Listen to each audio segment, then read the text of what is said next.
Le fait d'être concernée dans ma chair, je me suis aperçue de certaines choses auxquelles j'aurais sans doute jamais pensé.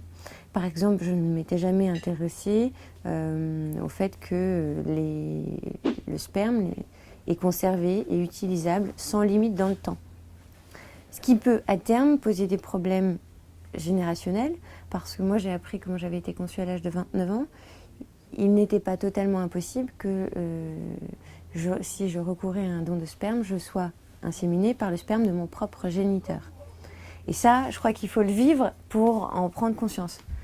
Parce qu'à l'époque, on a pensé à l'intérêt des donneurs, en tout cas à leur intérêt présumé, à l'intérêt présumé des couples receveurs, et on a pensé au bébé. On n'a pas poussé la réflexion jusqu'à se dire que le bébé, ça deviendrait un jour un adulte.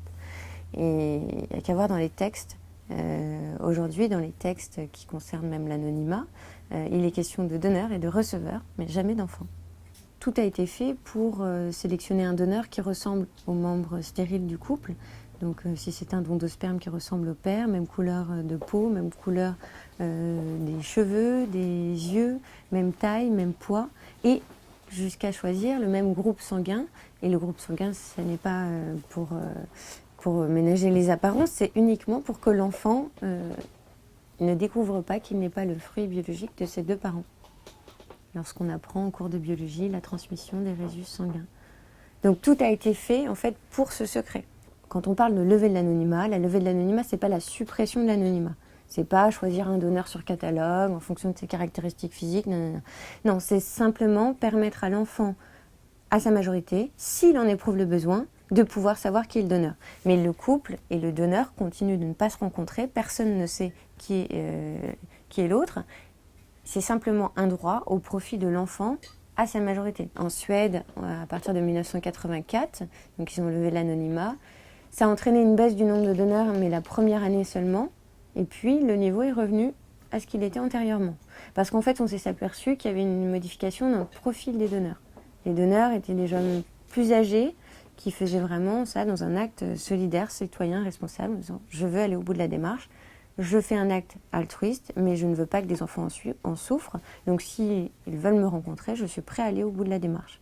Sachant que dans tous ces pays, donc il y a eu la Suède, il y a eu le Royaume-Uni en 2005, il y a eu plus de donneurs ensuite, il n'y a jamais eu de baisse. Et donc dans tous ces États, ça n'a pas entraîné une remise en cause du principe de gratuité du don. Les donneurs ne sont toujours pas rémunérés.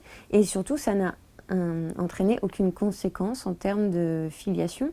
C'est-à-dire que le donneur et l'enfant issu du don ne pourront jamais être reliés juridiquement, ce qui permet de mettre de côté tous les problèmes d'héritage, de pension, d'action à fin de subside, et de la même manière, ce qui protège aussi la personne conçue par don, qui ne pourra jamais être condamnée à prendre en charge les frais de maison de retraite de son géniteur, par exemple.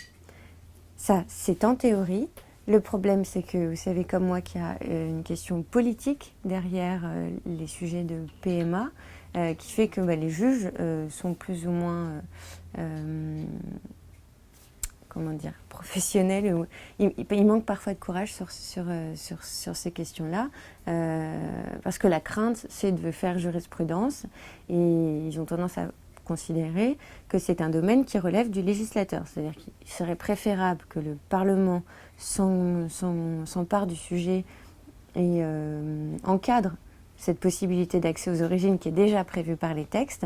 C'est aussi ce que je souhaite. C'est pour ça que moi j'agis.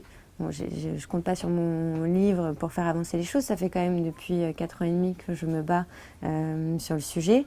Donc j'ai agi par des actions à travers l'association Procréation médicalement anonyme que je préside.